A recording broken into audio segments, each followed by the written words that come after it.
You said that you weren't satisfied. I wasn't. Why are you laughing?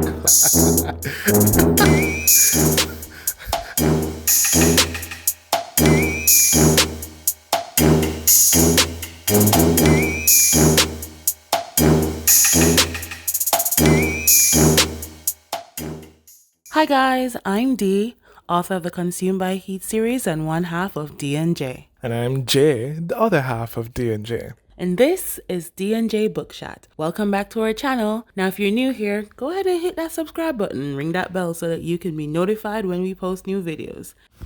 Today, we'll be discussing Shadowspell Academy, the Culling Trials Book 2 by Breene and Shannon Mayer.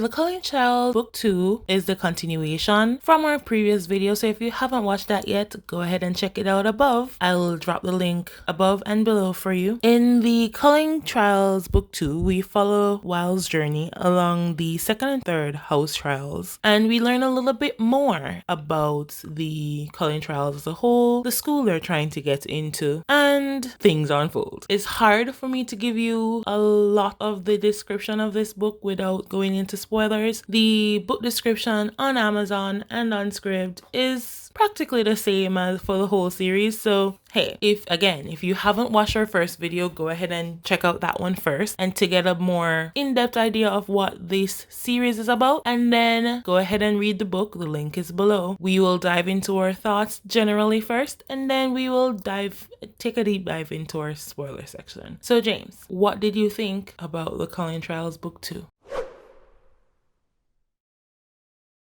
I like it. Let's get one thing straight first. I really do love the book. It's wonderful, but the one problem that I have is the ending. Shocking. I'm starting to believe that this is the reason why I don't read a whole lot of fantasy book. That's not the only reason why I read the book, because of the ending, but also because of the long pause that you're going to have. That if the book is really good and you want to see what's going to happen, and there is only like 3 books available now, but apparently there's going to be more, so I like to binge read or binge listen.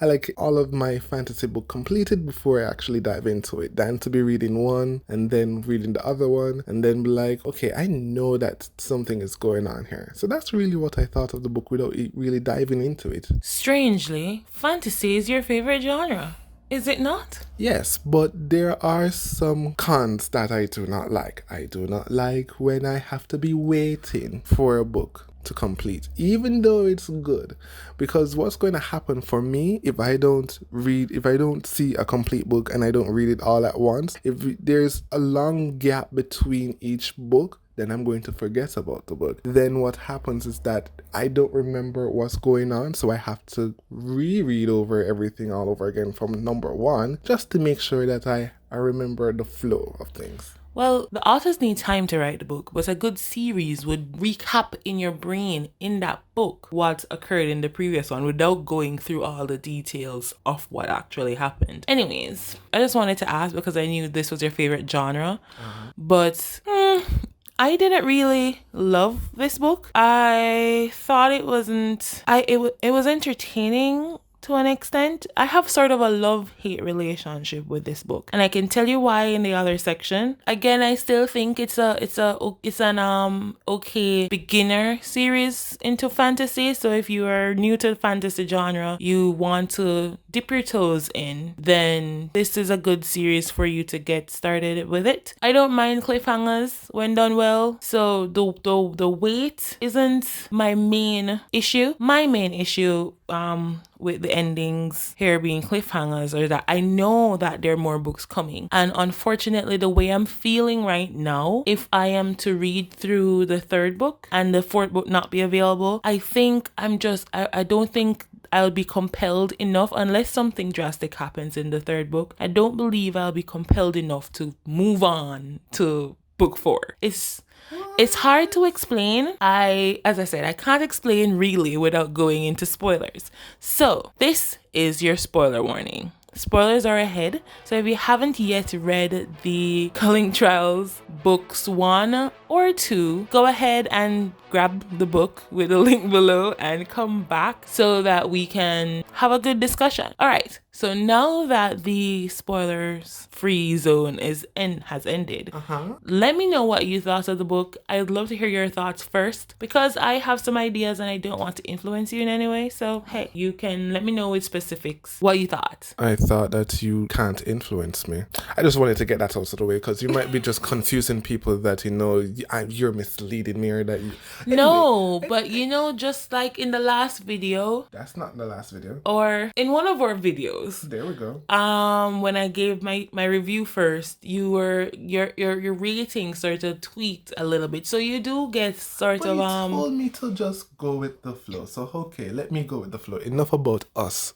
And let's talk about me and what my thoughts are. Anyway, so the thought of the book that I have overall is still, it's a good book. The storyline is wonderful. It is very exciting. It's engaging. It makes you think.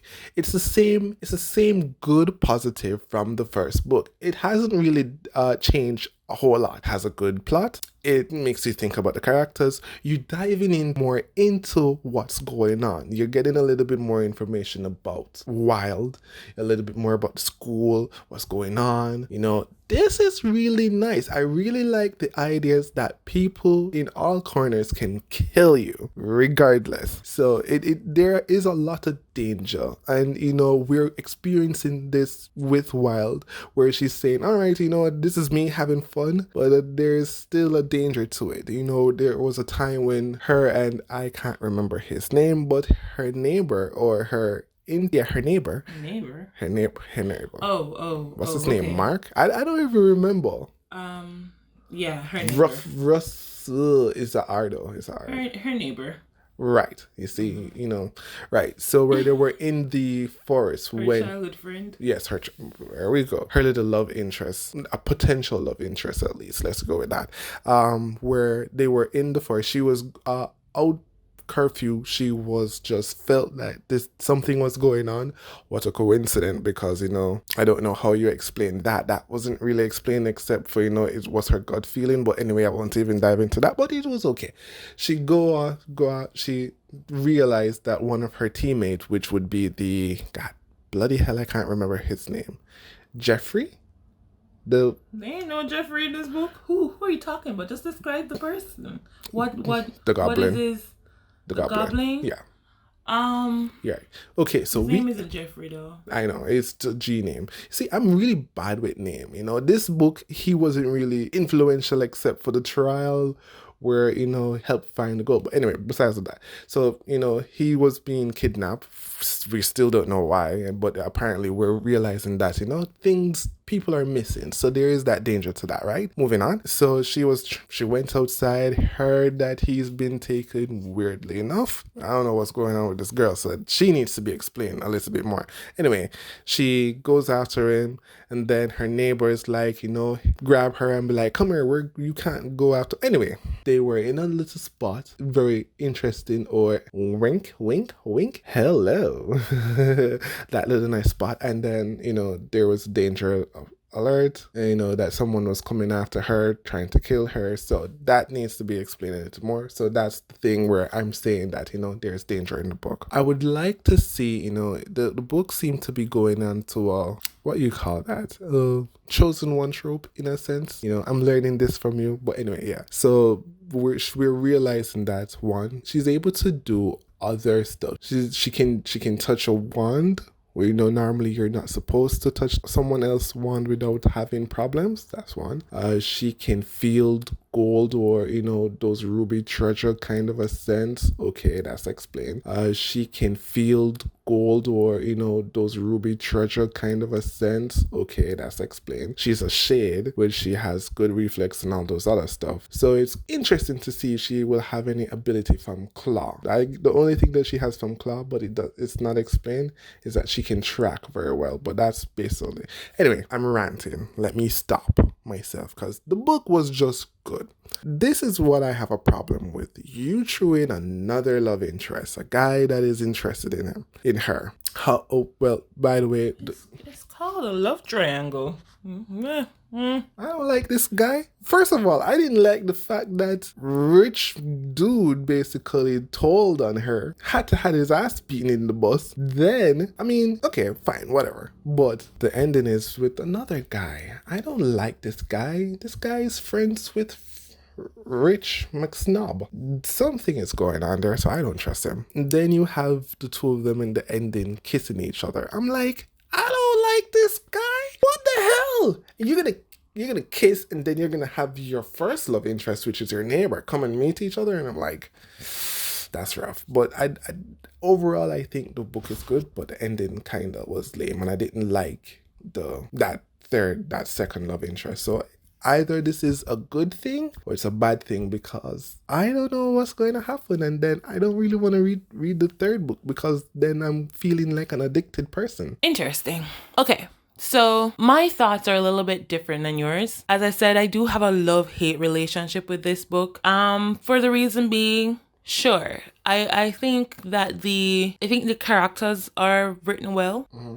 They all have separate identities. They all feel distinct, right? Mm-hmm. I'll give it that one. However, where I have an issue with this book is I'm seeing now, this is the second book, and I don't really see where anything really happened in this book. Sure, they went through 2 trials, but nothing really got explained. Things just happened. It's falling into that unfortunate category of whoop, don't really have to explain that. It's just magic. It's very subtle, but it's very annoying at the same time, where something will happen and you don't get an explanation because, hey, it's magic. We don't really know the magic system in this. What's being we know she's a chosen one. Yeah, I get it. She's going to have a little bit. She can do everything, right? Because hey, it's almost magic. Everything. She can do everything because it's magic.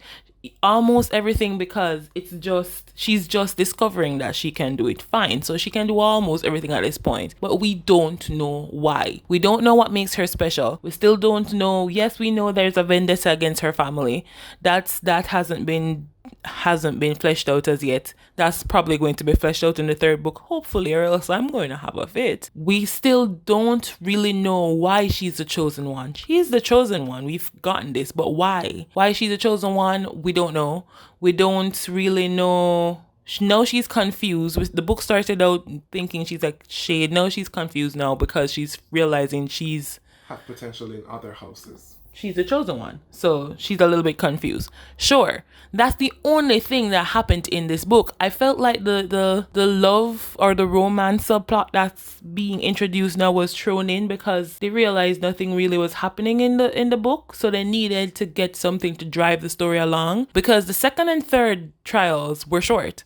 They could have been in the first book. And if that was in the first book, then what really happened in this book? A romantic subplot? I don't understand. And she worked so hard. We spent the whole first book being invested with her keeping her secret of being a girl. And then within this book, it's like she said, oh, well, all the shit, one person knows. So hey, let's have everybody know. And it was just so annoying, because if nothing is coming out of it, if she's flaunting it now, well, she's not really flaunting, but she sort of is. Let's be honest here. If she's geeking out about unicorns, if she's starting trouble, we spent the whole first book being invested with her hiding the fact she's a girl and flying under the radar. Yet still in this book, all that went to shit. So why was I invested in that in the first one? I'm just a little bit annoyed because you made me invest myself in something, then it's all going to crap. And it's like, there's no repercussions really. The director found out she was a girl. Okay, nothing comes of it. The vampires find out she's a girl. Okay, nothing comes of it. Where's the consequence? Where is don't build me up saying, oh, it has to be Billy here or my family is going to die. Yet still when people start to figure out that she's not Billy, nothing happens. What, she gets a boyfriend? She gets a kiss? It was just dumb to me. She doesn't have a boyfriend. She doesn't have a boyfriend. She just have a dude that likes her because she has long legs. I get what you're saying. Besides the point, that wasn't what I was it's besides the point. The point is that nothing comes of it. There are no consequences. The only thing comes of it is that she gets a love interest. That's sort of the point. I feel like this book was like a soft romance. This second book didn't really advance the plot much well, that's not true. It did advance the plot subtly, like a very small step. I felt like we took like 4 steps forward in the first book and just 1 small step in this book. I don't see there wasn't enough substance for me in this book to be in love with it. Like, it could have been a part of book 1. I don't see the need for this to be an entire book on its own. There were not many plot points introduced in this book outside of the romantic subplot, and it's not a romance book. So I mean, if you were supposed to take the romance subplot out of it, the Culling Trials, the 2 thing that they went through in the Culling Trials wouldn't have been enough to have a book. So I honestly believe this could have been a part of the first book and this book could have just been scrapped. That's why I say I have a love-hate relationship, because the writing was still done well. The characters were still fully fleshed out. I just feel like it was insignificant. Yeah. And I'm not as upset now because I know the third book is available for me to go ahead and read, but I'm thinking as if I had read this when it just came out and had to wait another 5, 6, maybe 7 months for the other one. I haven't checked the dates, guys. I don't know how long it was in between. But if I had read this initially when it just came out and had to sit down and wait, I would be really pissed because I was saying, I didn't get enough to satisfy me in this book, really. Yeah, that's my love-hate relationship. That's sort of it. You said that you weren't satisfied. I wasn't. Why are you laughing? You just said that one line and then you're upset. I'm not upset. Nope. I'm not upset. I'm just making my observation. It's still a good book. That's why I say it's a love-hate relationship with this book. I feel like, you know what I feel like? I feel like I'm in a relationship with the book and we're having this argument, and this is what's going on right now. We're in the argument. We're in that upset phase. That's what I feel. That's my feelings. You know what I feel like? I feel like this is your second date with the book and you guys have decided that you guys are going to make love. No. And then no, it's like satisfied. No, it's like I feel like this is my second date with the book, and on the first date they played a front and they showed me something and got me really interested, and now we're on the second date and I'm like, who the hell is this person?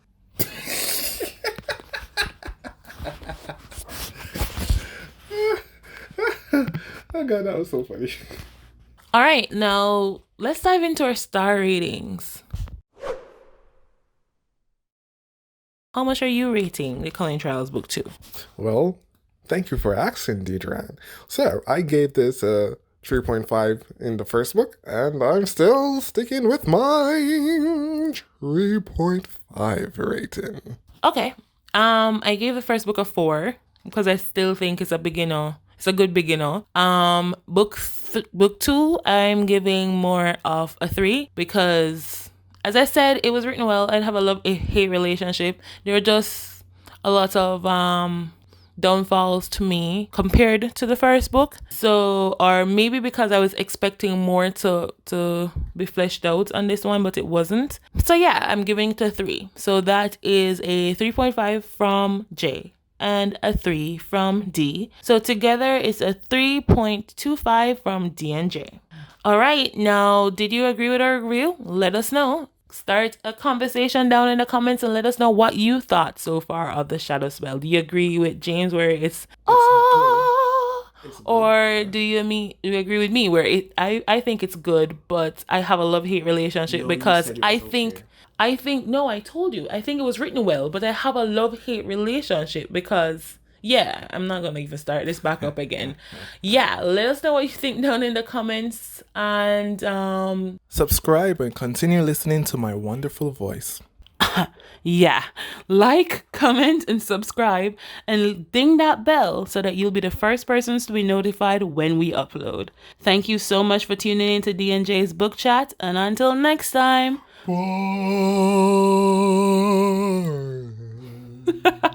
Bye, guys.